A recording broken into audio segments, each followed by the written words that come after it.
Good morning, everyone. Welcome back. I'm Michael Tanner, Vice President of the APLU, and panelists are going to talk about input adjustment as a way of providing fair accountability. Our panelists come from a variety of perspectives, and let me give the introduction to the panelists. I will be the first speaker myself. Immediately to my right is Megan McClean, who's Managing Director of Policy and Federal Relations at the National Association of Student Financial Aid Administrators, NASFAA, where she oversees the association's policy and advocacy efforts. Prior to joining NASFAA, she served as the Director of Government Relations for the Federal Advisory Committee on Student Financial Assistance, where she contributed to several reports on post-secondary access and persistence of low and moderate income students. Megan began her career in higher education as an admissions counselor at Penn State University. She received her master's in higher education at Penn State and VA in political science from Allegheny College. Next to Megan is Nate Johnson.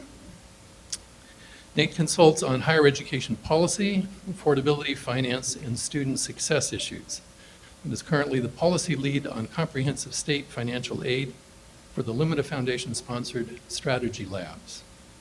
He's worked in post-secondary policy, planning, and institutional research at the national, state, and institutional levels since 1998, including stints as an analyst and an institutional researcher at the University of Florida, the State University System, and the Florida Office of Articulation. He's the founder and principal consultant of post-secondary analytics in Tallahassee and often works with the DC-based firm HCM Strategists. My far right is Barmak Nassirian. In July 2013, Barmak joined the American Association of State Colleges and Universities as its Director of Federal Relations and Policy Analysis. In this role, Barmak coordinates federal relations and legislative, regulatory, and public policy at the federal level. Barmak previously served AASCU from 1990 to 1998 as the Director of Federal Policy Analysis. Thereafter, for 15 years, he was an executive with the Association of Collegiate Registrars and Admissions Officers.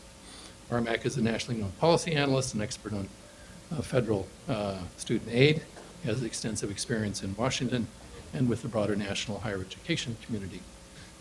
And I might say just a few words about myself. As a panelist, my PhD is in electrical engineering with a specialty in information theory. And I was the chair of a computer science department. Later became a provost at the University of California, Santa Cruz, and the University of Illinois in Chicago. But you'll see that I come from a computer science information theory background, and you might detect that as I think expansively about the possibilities for what you can do with data. Okay. How do I advance the slides?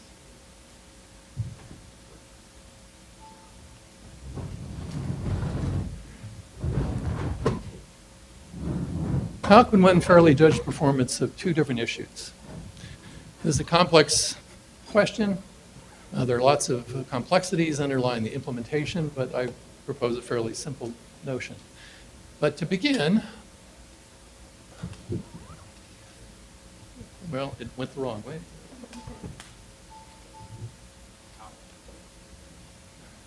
Okay. I want to talk about basketball since we just finished the national championships. Okay? And we have two basketball programs with their associated teams, Team A and Team B, Team T and Team A. And you might say, what kind of programs are these? So here's their record against some comparable teams. Look that down, Team T in the middle and Team A on the right. And check it out, and you see that Team A has a much stronger win-loss record. Matter of fact, it's really a lot stronger. And you can arrive rapidly at the conclusion that Team A is clearly a better team than T. You think this will work?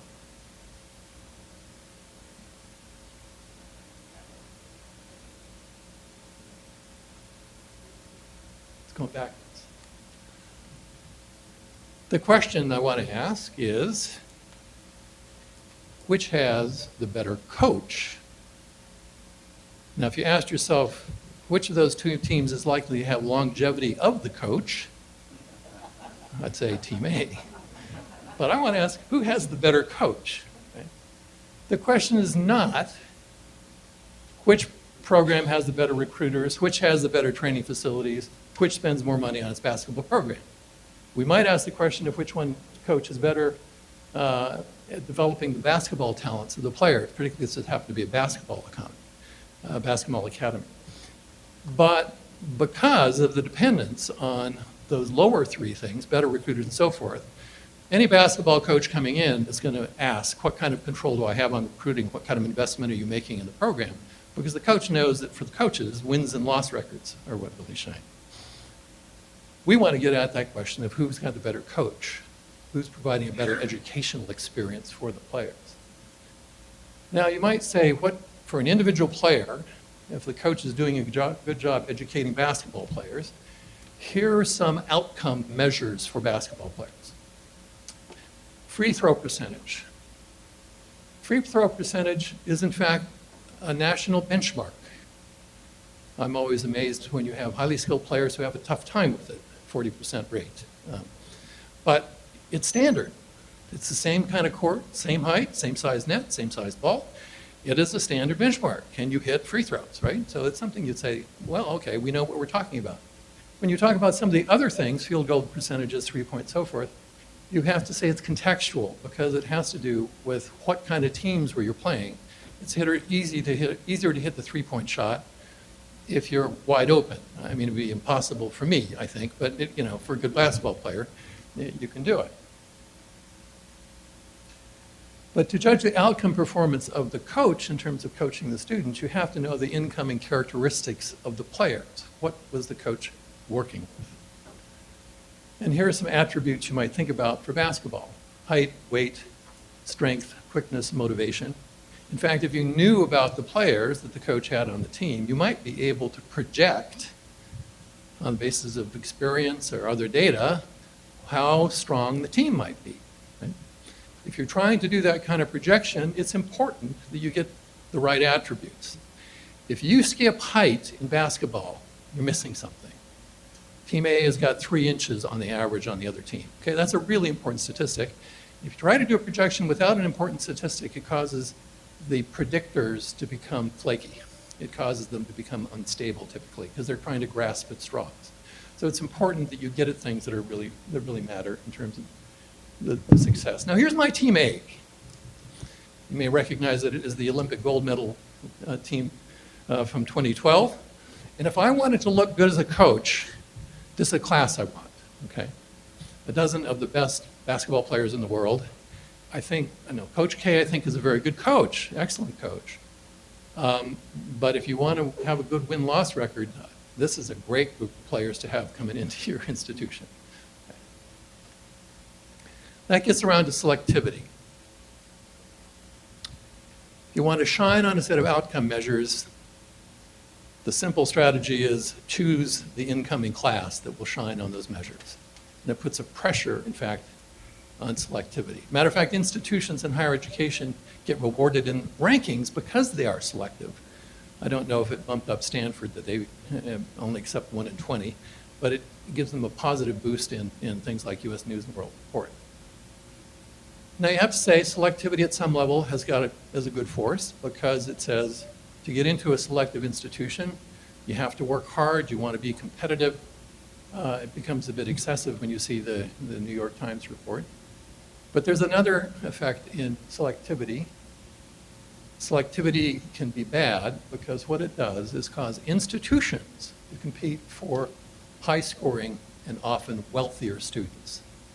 Those are the students that will make this typical outcome measures, graduation rates, job rates, so forth and so on, look better if that's what you're looking at. It's like the team scores.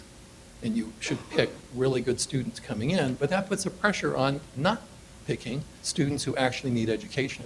And if you look at the demographics right at the moment, the U.S. needs better education for lower and middle income students.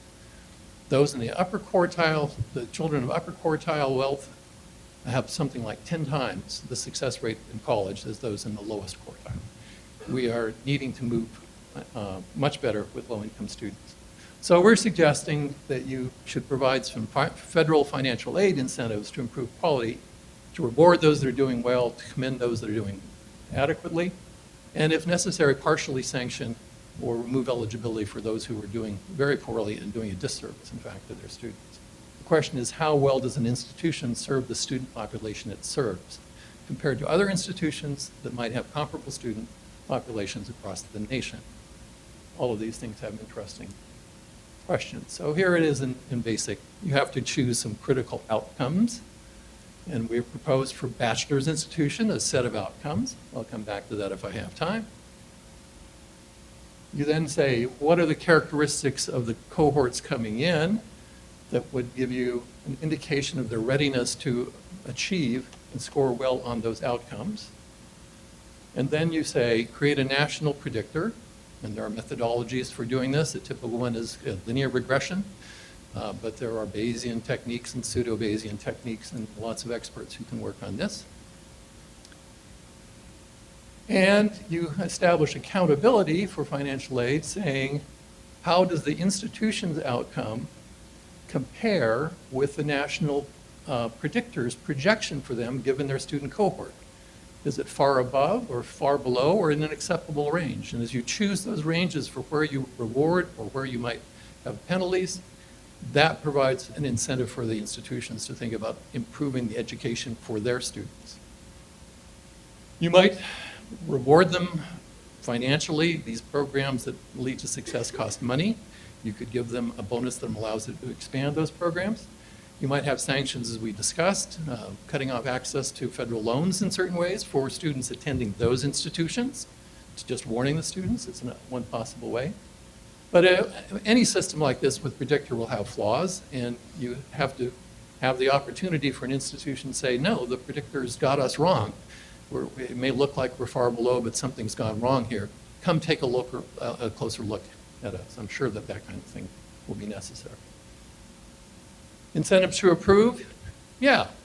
How are you doing compared to those that have, according to the predictor, a fairly comparable kind of student population and potential for achieving the outcomes? You want to reach the rewards of an institution, you want to avoid sanction. Does this provide an incentive to lower standards? Well, in some sense, standards are built into it because of all across the nation, the institutions are doing very poorly. This kind of methodology will identify that level is too low, but it provides an incentive for institutions to move up. And I think that's what's realistic. Is it entirely immune to gaming? Well, nothing is entirely immune to gaming. It's the human race, and people are clever. There can be ways around this. So what critical outcomes might capture essential attributes? We put some out. Christine talked about these. In the future, you might have competencies on certain areas that define national benchmarks, a little bit like the free throw. You can look at economic analysis, things like payment rate, the default rate we talked about. You can say, well, what is the post-collegiate success? How are they in employment or going into service, advanced education? We're a little wary of using income because incomes provide incentive for an institution to shift its emphasis to programs that are high-paying engineering, areas like engineering, and away from social work that President Bell mentioned, and other things that are providing service to society. So you have to be very careful, I think, in using income unless you're looking at the program level. But we'd like to capture something more about civic engagement, life satisfaction, for example. And it would be good if we had that because it is part of what higher education brings. What are the characteristics that you can have coming in? You're aware of lots of those, different kinds of information that might be available from FAFSA. GPA test scores, you can analyze the transcript at greater level. Social capital, we think of that as kind of what is the context around the student. And a lot of that might have to do with the parent's educational level. And just to throw it out there, there's a digital footprint.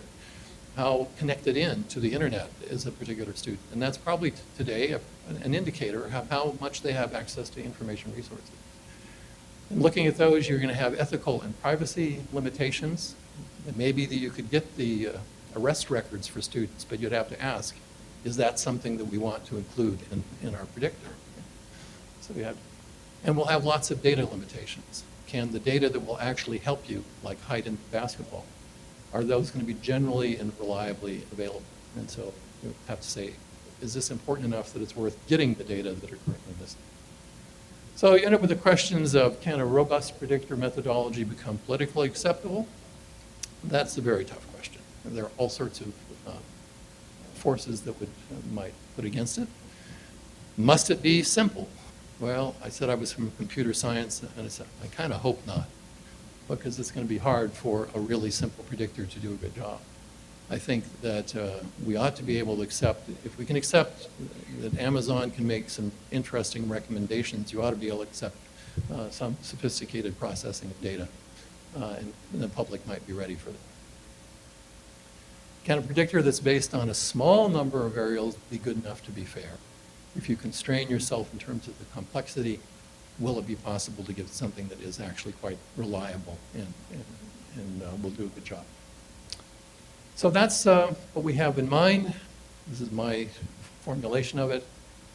Choose the criteria, calibrate on national data, use the national predictor comparison to identify outstanding performance to be rewarded, and institutions that are actually maybe just putting the students into debt without improving their life prospects. So that's the overview. And I will now turn to our panelists, beginning with Megan. Good morning, everyone. Thanks to Michael and APLU for including NASFAA as part of this panel. This is a topic that we are actually sort of relatively new to over the past several months and really sort of started to get engaged after the president released the proposed rating plan. Our most recent work in this area is a policy brief that we put out called Peers in the Post-Secondary Institution Rating System, so Peers and Peers. And what it was designed to do was really to look at how we could effectively develop peer groups and do that with input-adjusted metrics in mind. So in my short time with you this morning, what I want to do is talk just a little bit about why NASFAA as a membership association chose to delve into this topic in this discussion. And then also I'll touch briefly on some of the policy considerations and illustrations that we put forth in that policy brief. And we'll hang around after to talk in any more detail that you all would like to know. So for those of you who don't know and looking around, I suspect most of you do, NASFAA is the membership-based association here in DC that represents financial aid administrators on college and university campuses. And so the reason why we decided to get into this whole issue of accountability and comparing colleges and looking at value and perhaps informing and improving consumer information is really kind of threefold. First and foremost, I think anyone here who is a membership association in particular realizes that we see firsthand, and I think with a heightened sense of awareness, all the nuanced and sometimes not so nuanced differences that exist among our institutions and even within sector. So we see that through working with our members, and so that's why this was elevated for us and we realize it's important.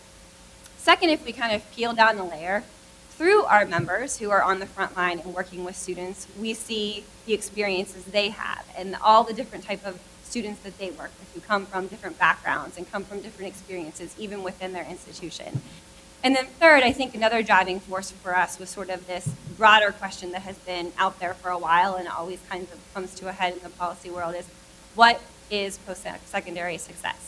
How do we define it? Who is responsible for it? And I think the introduction of the rating system and talking about how we might group peer institutions together really sort of brings this topic to a head again. And so that's why we chose to get involved.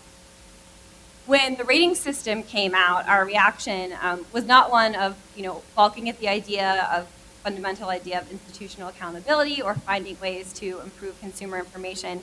But our big focus, and I would even say concern, was just figuring out how institutions were going to be grouped together. So understanding that the attention is they were going to be rated based on their peers, we wanted to know what were those groups going to look like. And that sort of goes back to the comments I made at the beginning about why we even got into this, because we know that there's great diversity that exists within our institution. So our interest then fell into making sure that in the creation of any peer groups, it was done in a deliberate and thoughtful way and would at least somehow take into account the type of student population that the institution serves. We feel like that's a really important thing. So in order to dig in a little bit deeper on how peer groups could be created and developed, we commissioned a paper from external independent researcher Lisa Cunningham. I feel like I need to give her credit for the great work that she did on that. And what it does is really highlights the fact that if the federal government or any other entity is going to create a rating system, we really do need to have valid institutional comparison groups so that comparable outcomes can be assessed in a very fair and real way. And we think naturally that this would include the use of some sort of input adjusted metrics. Unlike some other work in this area, probably that some of you in the room have done, and I know my colleagues have done here, our paper was not really technical in nature. We didn't put forward any sort of perfect prescription for what inputs to use, what's needed, how to weight them. We don't have the expertise for that, and we really weren't in a position to do that. But what we wanted to do was just show, fundamental support for the idea that we should be taking into account the type of students that the institution is serving. So related to the brief, I wanted to highlight sort of the twofold case that it really shows it's important to have an accurate measure of the value added of the institution. So that was really one of the high-level points of the brief. And then second, that we need to be very careful and deliberate in how we decide to group institutions together. One of the key things that we discussed in the brief, and I think it's important to mention here, is that anytime we talk about input adjusted metrics or metrics of any level, the natural question is, okay, what are we trying to measure? What's the goal? And so I think within the context of the rating system, whether it's the one that the president has proposed or another alternate plan, that's one of the big unanswered questions that we have. So what's the goal? I don't think we have an answer to that right now. Is this to measure institutional accountability? Is it to improve consumer information? Is it to do both? And I think that under either of those scenarios, input adjusted metrics would be appropriate, but we do need to understand what the goal is first, because I think that will inform the input. The brief also put forward two main considerations. So this was sort of the crux of the brief for folks to think about when creating peer institutions under the rating group.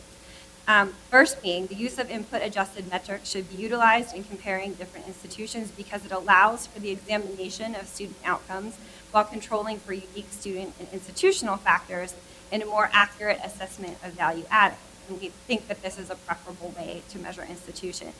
And then second, there was just a caution that diversity can exist even within broad categories of institution based on mission. So really just kind of, as I said, a caution there. So how might we do this? And again, this is where I would absolutely defer to the experts, other experts in the panel who have dug in on this in a more technical manner. But of course, we talked about some ideas that have already been discussed and shared even today, looking at traditional outcome measures, and then also controlling for some student factors such as maybe ACT, family income, or is the student coming from a rural or an urban area, high school quality, using both to create a predicted graduation rate and then comparing the institution's actual to the predicted and allowing that to determine the value added of the institution. The other thing we talked about briefly in the paper is using kind of sort of a cut method to determine institutional peer groups. So essentially starting with all institutions, then digging down to the level of mission-related variables and making a cut by that. And then going down further to institutional variables and making a cut by that, and perhaps program variables, and then down to student variables. So sort of slicing and dicing that way. The other thing the brief does, and this is sort of the big part of the brief, was use institutional examples to really show that even when institutions might be within the same sector and state and region, that they can vary widely in terms of the type of student populations that they serve.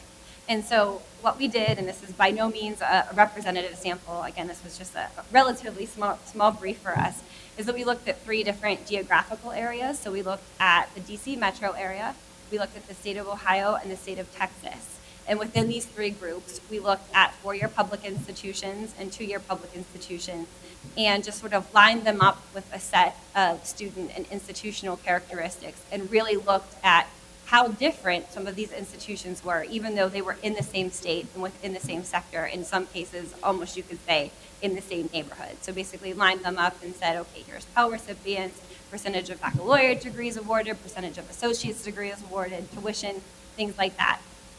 And it might seem like kind of an elementary exercise, but I think it was really important to get the data behind this to tell the story that institutions really are very different in terms of what they offer and the students that they serve. We hear it anecdotally all the time. We all know institutions are diverse, they're different, but this was a really helpful exercise for us to really get this down on paper. And so I encourage you all to check that out. And in closing, I'll just say, as a group who is fairly new to exploring this area, I think we've come to realize that this is probably more of an art than a science. But definitely seems like a viable way for measuring the value added of institutions. Thank you. Great. Nate, HCM Strategists has done a lot of work in this area.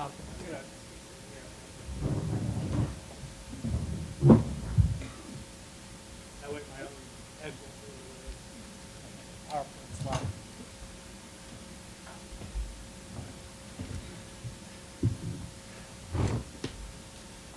So as Michael said, I'm based in Tallahassee, Florida, and apropos of his discussion of academics and athletics that we started out with, one of the two big universities in town has a couple of #1 rankings this year that might bear some comparison.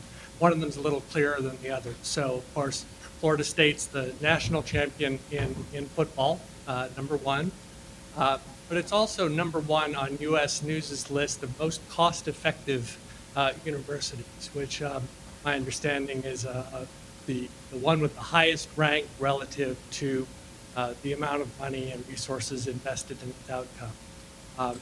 And so I was kind of prompted by your discussion of who's the most effective coach to think about some of the issues that have come up in the other the other panelist conversations about the difference between effectiveness and cost effectiveness, and how would Florida State alumni feel if those relationships were reversed and we had the most cost-effective football team, but the most effective university.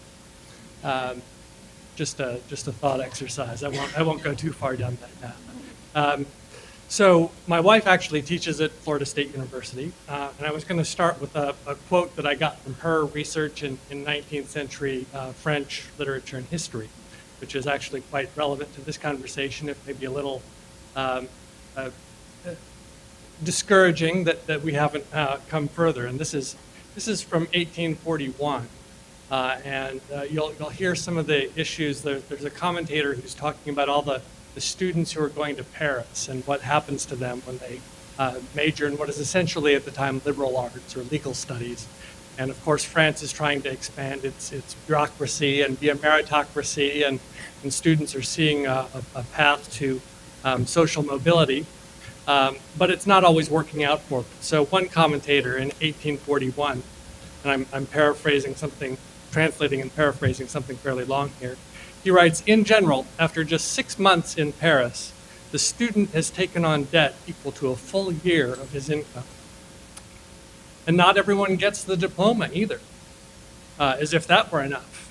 And those who do graduate often have neither a case to plead nor a patient to treat. So they're not graduating, not getting jobs, and getting into debt. At least a third of those who first enroll don't make it to the end." So that's a 2/3 graduation rate. Sound familiar? And that third rarely makes up the lost time to find a way to a useful career. They're just as likely to end up with a missed destiny, condemned to a life of vice and misery. So you may hear some early anticipations of the doomsday scenarios that we still hear in some of the higher education debate today. But one of the other things that happened, partly as a result of this phenomenon, was some of the first attempts at actually doing input adjustment. So some of the first studies in outcomes in higher education relative to student inputs actually happened in the first half of the 19th century in France, when people who were concerned about this started looking at the parental background of students who were coming into the higher education system, and then the kinds of jobs that they were getting when they came out. And so we can probably take some solace in the fact that over the last 150 years, countries that have continued to invest in spite of these kinds of concerns and fears in their higher education systems and in their human capital have grown enormously and been quite successful.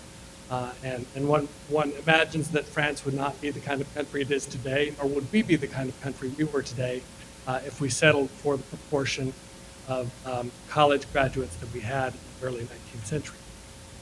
I want to talk about a project that we did in 2011, 2012 that was sponsored by the Gates Foundation and managed by HCM Strategists. And Sandy Baum was actually part of the team that worked on this with us.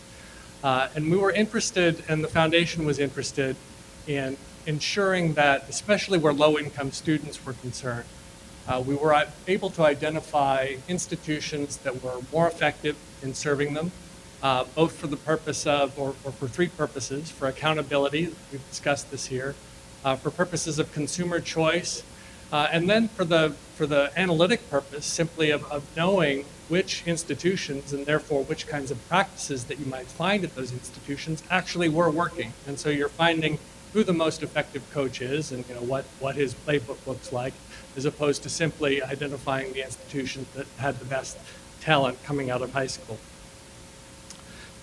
So we didn't think that there was going to be an easy or even a single answer to this, and we wanted to bring together a combination of people who had deep research experience, as well as folks who were in the policy arena and had to think not just through the theoretical problems and methodological problems that this kind of challenge poses, but also how you implement it in the context of a system that's trying to solve accountability and consumer choice problems. So we asked our research participants to try to think as much as they could like policymakers. And we brought some policymakers and system and institutional leaders to the table and asked them to think about what they could learn from the academic research that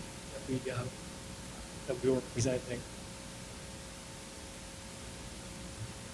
So some of the questions that we wanted to address were, should policymakers and leaders consider the inputs of institutions when evaluating outcomes?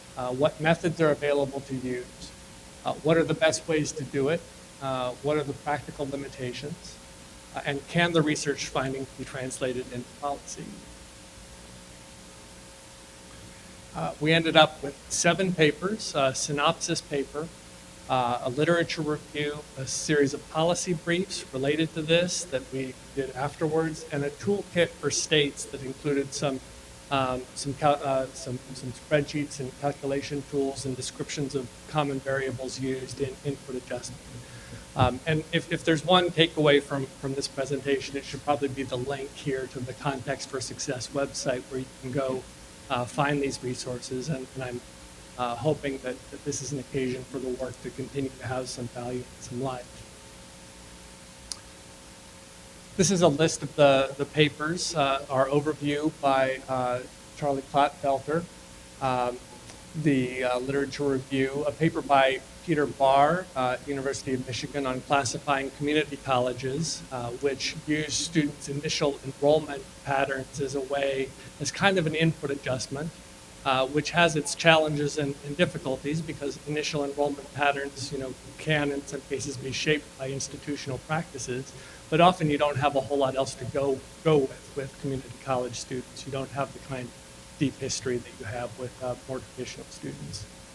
Tom Bailey at Teachers College did the paper on input-adjusted metrics for community college performance, which were even more challenging than for four-year schools, the kinds of members of APLU and other four-year institution associations. A couple researchers who worked in Texas, Jesse Cunha and Trey Miller, did a paper measuring value added in higher education that looked at four-year schools in Texas and used a technique of grouping students grouping institutions according to overlapping applicant and admit pools to kind of empirically identify peers who could viably be compared. I think one of the takeaways from that, in addition to the fact that those groupings, when you made them, reduced the variability in among institutions in their predicted versus actual outcomes. And another is the access to the deeper K-12 data that they had also reduced the variability among institutions in actual versus expected outcomes compared to the usual sorts of things that we throw into these equations like Pell Grant status and SAT scores. So they had a much deeper set of K-12 variables that's worth looking at. Robert Kelchin and Doug Harris did a paper with strictly institution-level aggregate data, not getting down to student-level data. Can value-added methods improve the measurements of college performance? It really ends up being kind of an alternative to the U.S. News measures that also use aggregate data. And this methodology and the elements of the approach here have an ongoing life in the Washington Monthly rankings. So that's one concrete and helpful outcome of this work. Steve Porter at North Carolina State University did the paper on student learning as a measure of quality in higher education. And that looked at the possibility of using either student surveys on the one hand or direct assessments, including some of the common CLA, MAP, and others as ways of assessing something that would actually be more like what we consider value-added K-12 education, where you're looking at incoming test scores and outgoing test scores. I think one of the interventions I try to make here is in our language about what's input adjustment and what's value added. Mostly what we're talking about is input adjustments and not value added in the sense that it's been implemented in the K-12 system. And Steve's paper is worth reading. He's quite skeptical of the value of surveys in this kind of work with good reason, and only somewhat less skeptical of the value of the collegiate learning assessments. So I think that's worth a look. John Pryor and Sylvia Hurtado at UCLA did the paper on using SERP data to study input-adjusted degree attainment. And I think the key takeaway from their project is what happens when you take the really rich set of variables that they get, and admittedly it's a survey, probably not useful for high stakes, but when you add in all the questions that they're able to ask about students' attitudes and experience prior to coming to college, you really have explain more of the variance than you get from, again, just grades, SAT scores, and things like that. So, for example, there's been a discussion recently about mental health in colleges.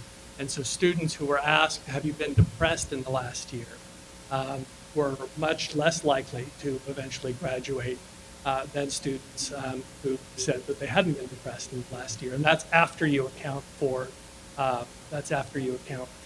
grades, test scores, all the usual sorts of things. So I think the takeaway from that is as far as we go to try to incorporate administrative data that we often have access to, we're still probably going to miss a lot that's never really practical to collect in these kinds of input adjustment exercises.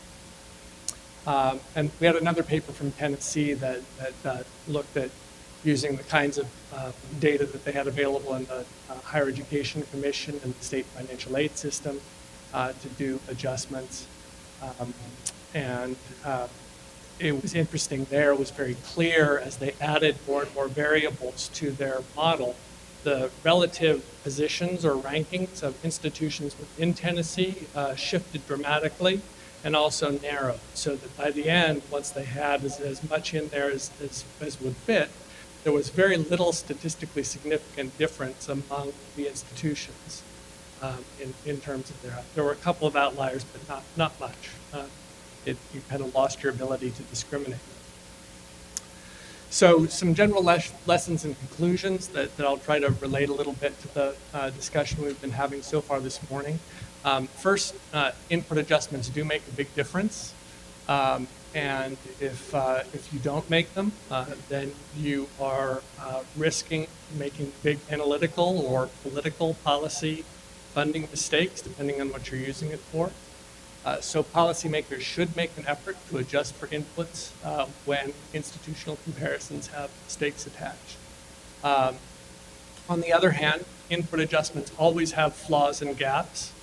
There was not a single one of these projects that was without significant drawbacks, either practical or conceptual in the approach it took and the results it obtained. On the other hand, imperfect input adjustments are usually better than none. And last, it's important to be clear about outcomes in this. So if we don't have a clear sense of what the outcome variable is, whether that's graduation or income or transfer, all the input variables don't matter. So being clear on what the expected outcome of higher education kind of comes logically before a lot of this discussion. So this is again a list of some of the specific things in the project and the website again. And I just want to finish with since this is not about the general viability or applicability of input adjustments, but specifically about the potential for use in the federal context. And I think one of the takeaways from this project is that the larger and more diverse the set of institutions you're trying to deal with, the harder it is to have a viable model in a policy context. And so, for example, neither the Tennessee nor the Texas models has been used in any direct sense in the implementation of an accountability system or a funding model in either of those states. On the other hand, some of the insights obtained through both of those projects are very important to the staff and people behind the scenes who are working on those policies so that they understand and can avoid making policy errors in the construction of simpler, more transparent kinds of models. So I think that's probably the lesson I would take away for federal policy, is that these sorts of adjustments are important to think about, inputs are important to think about. I'm not sure the federal government is in the right position to be able to create a model that would be conceptually and politically workable. On the other hand, I think they could probably play a role in sponsoring and supporting research into input adjustments and maybe the creation of several different models by outside entities, different states or agencies or organizations that could provide some of the policy tools that the federal government is looking for without the federal government having necessarily to own and have to defend a single product. So I'll turn it over to Barmak. Thank you.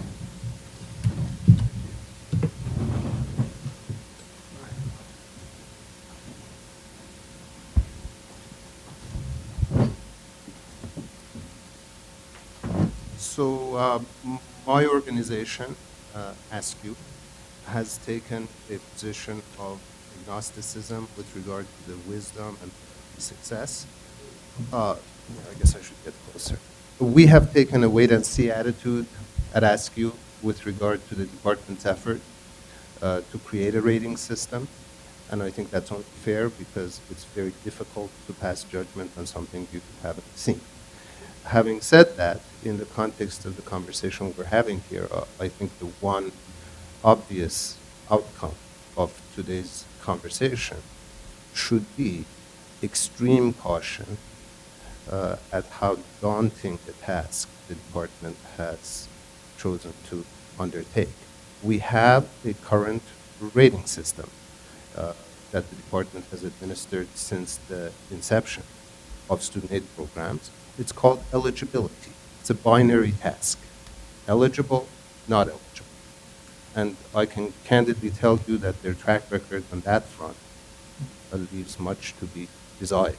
There is way too much fraud for me to take any solace from the party that tolerates it, to now get into the business of judging quality in a relative way and creating finer, more granular series of judgments about institutions.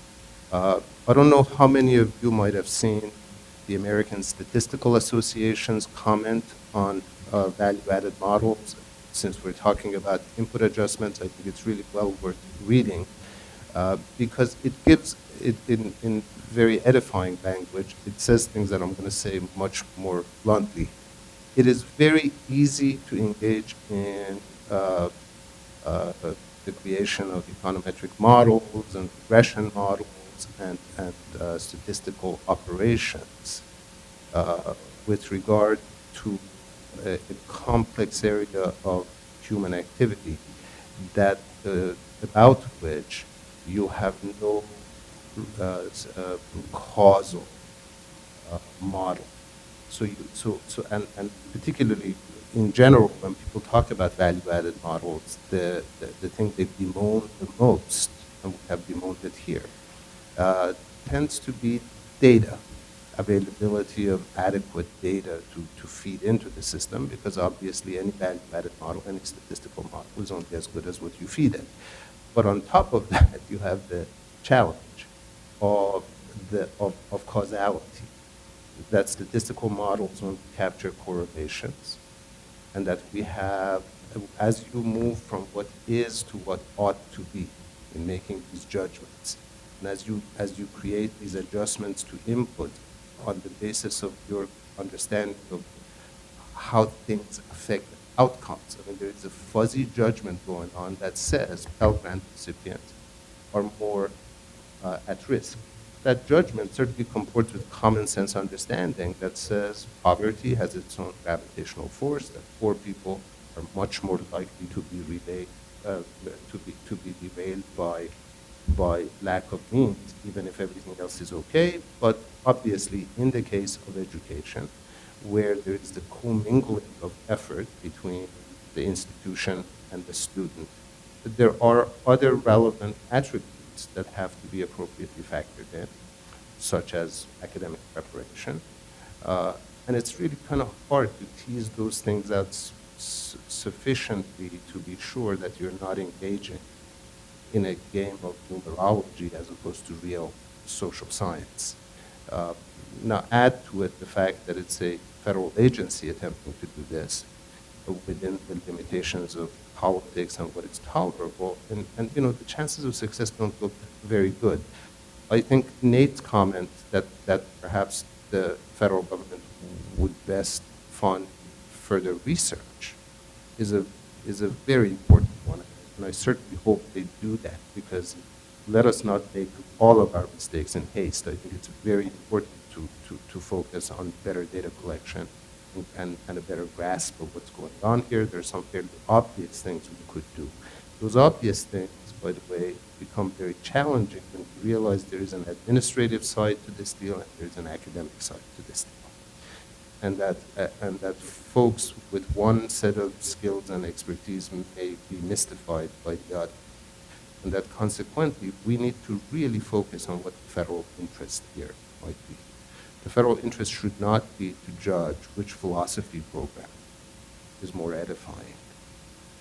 The federal interest ought to be articulated in terms, I assume, of some kind of return on investment to the taxpayers. Those things can get masked very quickly, right? I mean, you can do input adjustments on Pell and then look at an institution that does a fabulous job with its non-Pell recipients, whose Pell recipients are doing terribly, but your input adjustments generically display the outcome as pretty good place to go.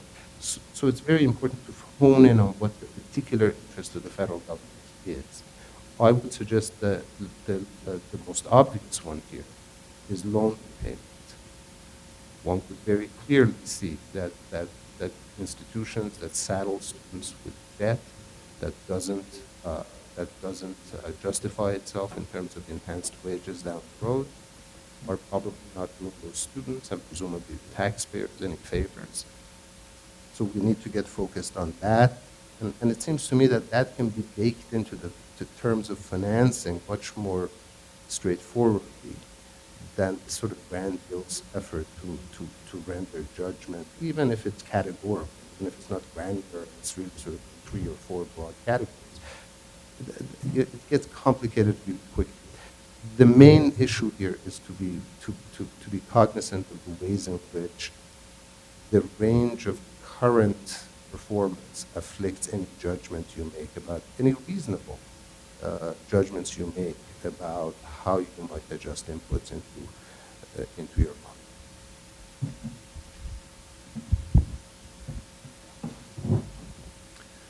Thank you. So now we'll have a bit of discussion and opportunity for, once again, the audience to ask some questions, but I'd like to start. Nate, you had a quick overview. I'm intrigued. You ended up saying that input adjustment can be helpful. It's always imperfect, but it's better than not doing it in terms of the pressure. Out of all those different studies, are there a set of variables that seem to be helpful in predicting that emerged as having a large power, in terms of projecting how students might do on the outcome measures being decided? So every study came up with a different set of characteristics. Well, I think I would echo what Barmak said, that the variables that came up consistently in all the studies are the ones that you would expect. They would include high school GPA, always the strongest predictor, almost all of them, followed by Pell Grant status, which, for reasons that he said, I agree, is very problematic, because when you think about it, the strong correlation between Pell Grant status and poor educational outcomes is consistent either with the theory that poverty causes poor educational outcomes, or that we systematically underserve our students.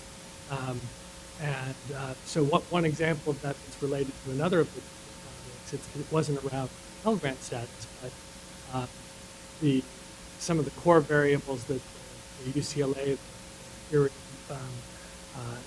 and Aston's work has presented a model for institutional researchers has been grades, test scores, gender, race variables. So the ones that strongest predictors, you put those in, you get most of your variation. And the rest of all the other 400 things that they ask in SERP, I think it literally is, add a little bit more, but not that much. But when we ran a similar study using Aston's model in Florida, when you had grades and test scores and gender in there, race wasn't significant. So if you're looking at the standard model, you're saying, well, race explains the outcomes, but it clearly doesn't have to be that way. And there's a risk in making that causal assumption of having different expectations for different groups. It seems very risky. I hope we would build something in that would create different expectations for different groups. Questions maybe from the audience?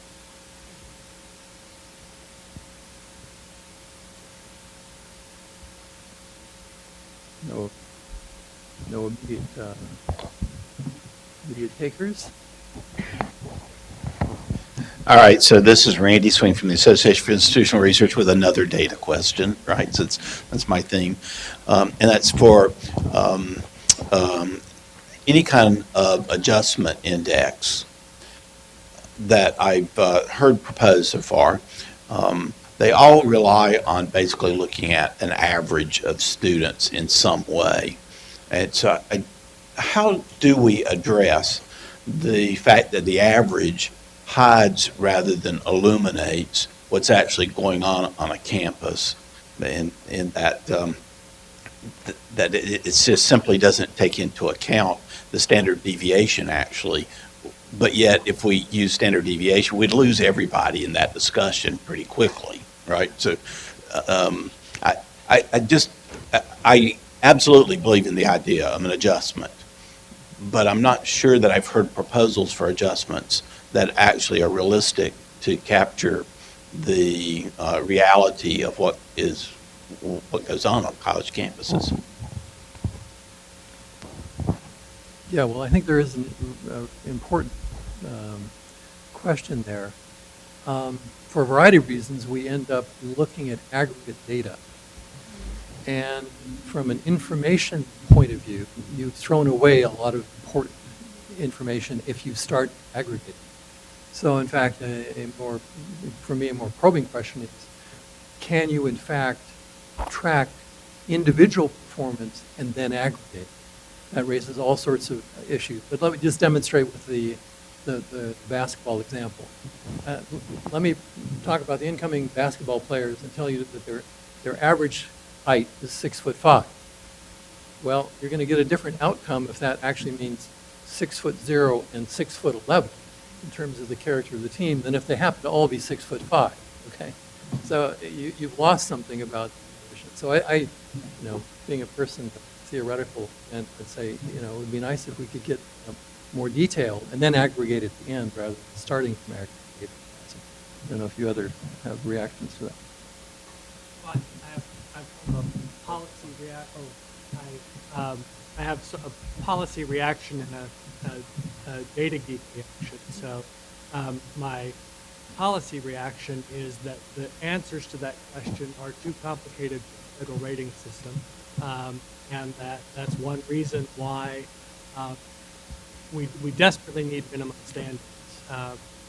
Whatever else we want out of our higher education system, it should not leave poor kids worse off than they right?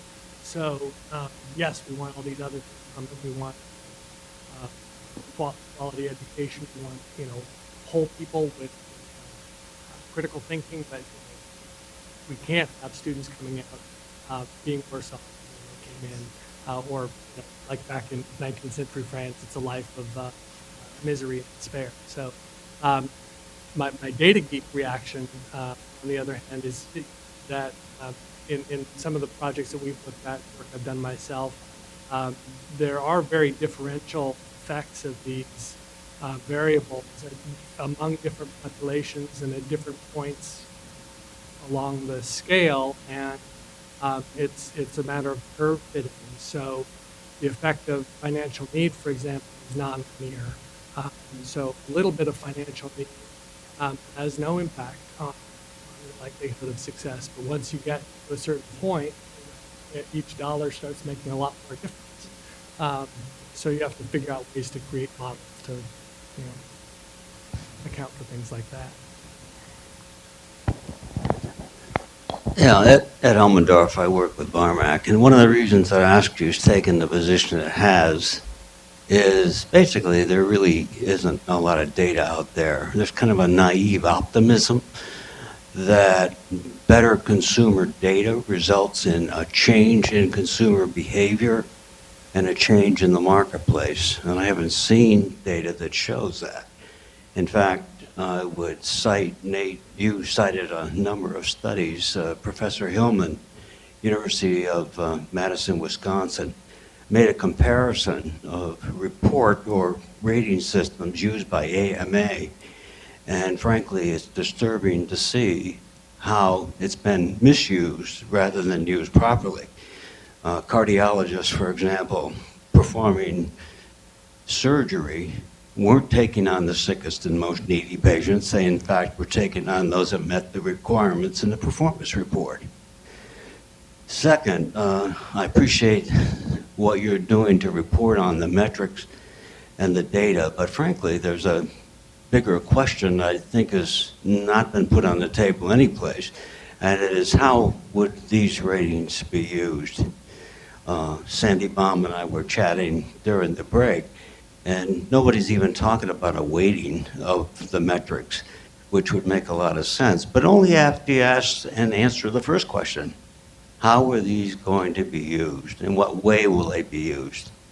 AMA has given us examples of how they can be misused.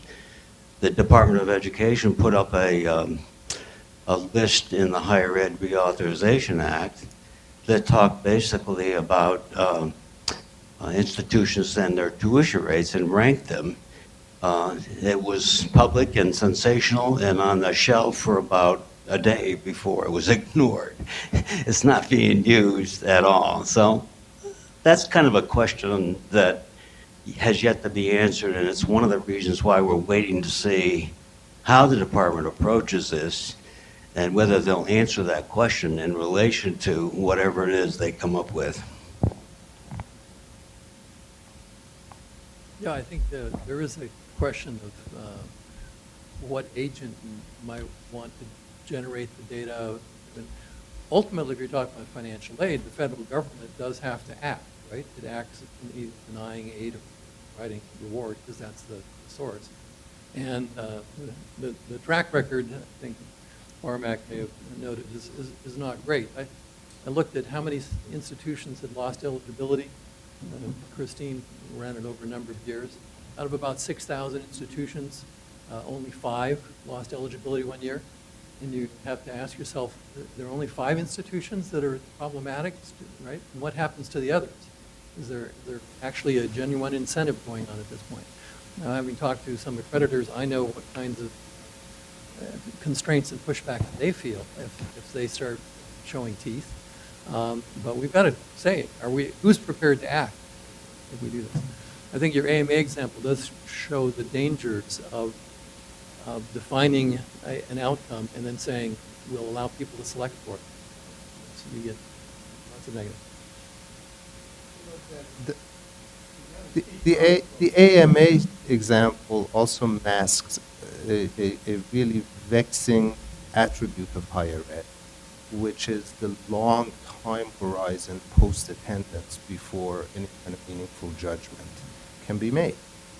When on the front end, very much like medicine, you are buying a future outcome that's not susceptible to upfront examination. You're buying, in many cases, even if you kind of drive it away from all the fuzzy stuff, civic engagement, good citizenship, public service, and make it simply labor market outcomes, what you're buying is future labor market outcomes of future educational experience. That leaves so much room for manipulation, embellishment, and confusion, and the data that come in 20 years after the fact will be generally useless because of fundamental changes in the labor market that might have taken place in the interim. So this, again, the task is daunting because you don't have a rock solid definition like you do in medicine of mortality, morbidity, health, so that you can at least tie your adjustments to some palpable, definitive outcomes